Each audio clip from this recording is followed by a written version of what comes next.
1 juta per kakak adalah program Zaini dan Muzakir Manaf saat berkampanye dalam Pilkada silam. Program ini juga berbarengan dengan beberapa program lain yang sangat dinanti saat itu. Namun, sejauh ingatan kami, program itu entah berjalan mulus dan rakyat Aceh mendapat suntikan dana segar setiap kepala keluarga mendapat 1 juta untuk menghidupi keluarganya.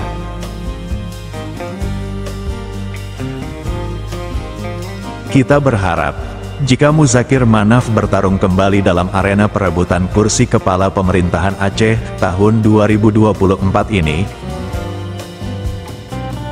program itu harus menempati posisi teratas dibandingkan dengan program lain. Mengapa demikian? Karena rakyat di tingkat bawah butuh sekali duit kontan.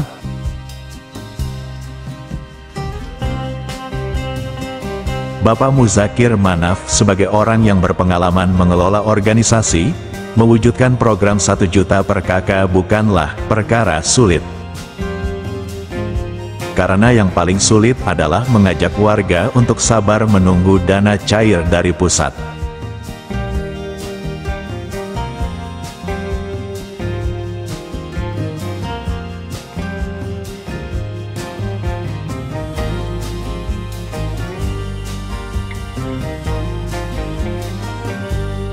Demikian.